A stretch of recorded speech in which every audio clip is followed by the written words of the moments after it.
Hello and welcome. My name is Peter Carr and today my talk is about smart cities, too much, too little, too late.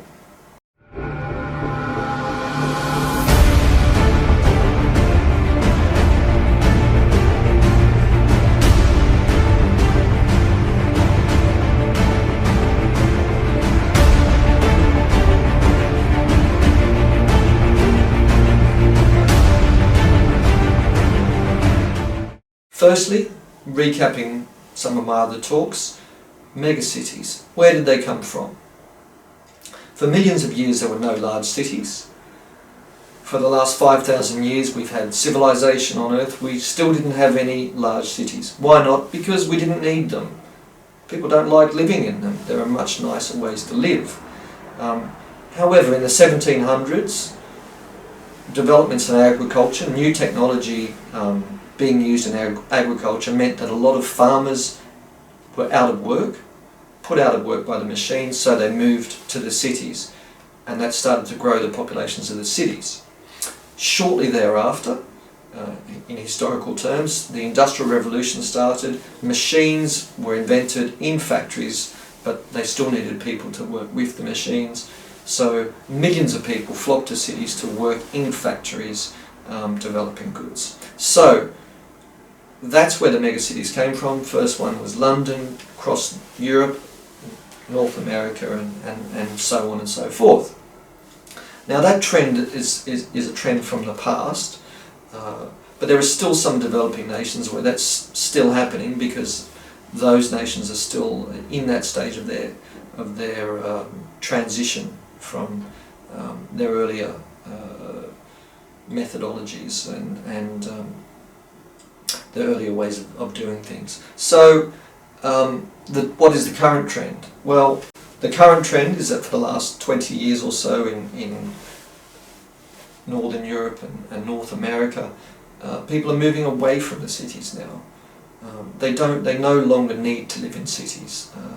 So that trend is going to continue and going to become a much more significant trend over the next 10 and 15 years.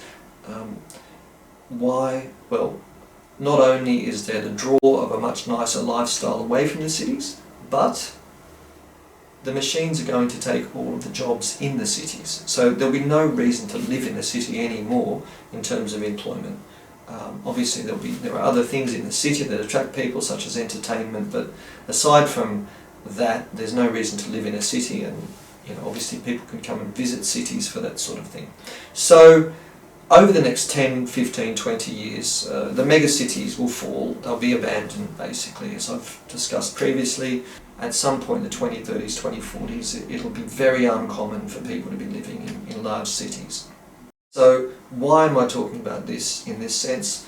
Because we're talking about smart cities. What is a smart city? Well, a smart city is investing in a lot of advanced technology and systems to make a city run more efficiently in terms of public transport and services, and more efficiently also means with less people doing the work. So really, this was a great idea 20, 30, 40, 50 years ago. So in the 1970s, this would have been fantastic. And the ideas were there in the 1970s. In fact, most of the technology was already there in the 1980s. But governments didn't do it. They didn't prioritise it by and large. So unfortunately, that time came and went when that technology would have been incredibly appropriate for governments and communities. But now is not the time. It's too late. Too much, too little, too late, as that song from the 70s spelt out. Technology is not a one-size-fits-all. It's not an off-the-shelf product. You can't just say, this is a great piece of technology, let's use it in isolation. You can't just say, oh, this worked somewhere else, so let's use it. You've got to look at the specific situation, and you've got to look at the timing.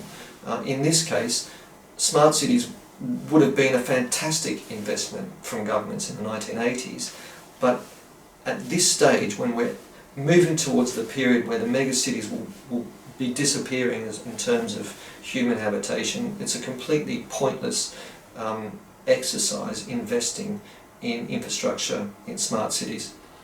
And okay, maybe you say, well, it's fine, at least the government's investing in technology and it's creating jobs and stimulating the economy. Well, if governments had limitless money, that might be true. But the reality is, governments don't have limitless money. So money has to be spent wisely, it's taxpayers' money, and there are much better uses for that money. If you want to build infrastructure, if you want to invest in leading technology, there are many, many fantastic things that you can invest the money in. For example, clean energy, which is clearly a win-win. And many other examples. I'm not going to sit here and try and promote a particular technology, but the one technology that is complete waste of government money at this stage in human history is investing in a smart city. So I hope that that's given you something to think about. Okay, bye.